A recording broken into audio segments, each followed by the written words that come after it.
নোংরা মহিলা পৃথিবীতে একটাও নেই। আর তার গর্জন মমতার বিসর্জন, একদম বিসর্জন। ওই গঙ্গাঘাটে বাবুঘাটে তুলে নিয়ে গিয়ে বিসর্জন দেবো। আমরা সবাই চাই মমতা পদত্যাগ করুক, রাজ্য ছেড়ে চলে যাক। ওনাকে দেখতে চাই না। না না, উনি যা রাজ্যের করেছেন ওনার আর দরকার নেই ওনার মতো। উনি এখন রাজ্য থেকে চলে যাক, বিদায় হোক, যত তাড়াতাড়ি পারবে আমরা তত তাড়াতাড়ি শান্তি পাবো। সভ্য নির্লজ্জ ছোট লোক মেয়ে ছেলে, তুমি কত টাকা খেয়েছো সেটা আগে বলো।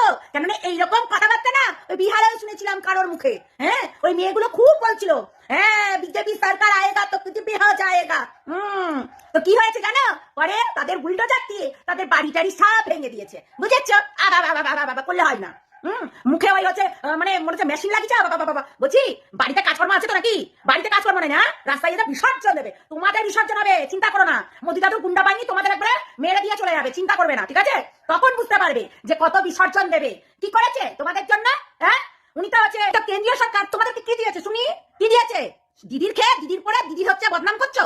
তোমাকে ওই চিতায় নিয়ে গিয়ে তুলতে হবে ওদের লাত মেরে, বুঝেছো? তাহলে তোমার যখন শিক্ষা হবে। বিশাল বড় বড় ডায়লগ না, বিশাল বড় বড় ডায়লগ। কি করছে বিজেপি সরকার? বাইরে ভালো করে চোখ খুলে দেখবি। চোখ কানি কোন জায়গা? 4 চোখ করেছিস তাও দেখতে পাস না। কি করেছে? কটা ভাতা পেয়েছো? কটা সুবিধা তার থেকে পেয়েছো? না, উনি শুধু সেই দ্বীপে গিয়ে বসেছিল। সেই দ্বীপে গিয়ে বসেছিল, তোমাদেরকে কোনো কিছু দেয়নি। কে দিয়েছে? কে দিয়েছে? মমতা ব্যানার্জি দিয়েছে। এখন সুযোগ সুবিধা নিয়ে একেবারে যে বিসর্জন, মানে কনপট্টিতে এমন থাবড়া লাগাবো না, ওই বিসর্জন বলা বেরিয়ে যাবে, ঠিক আছে? অসভ্য ইতর মেয়ে ছেলে। হ্যাঁ,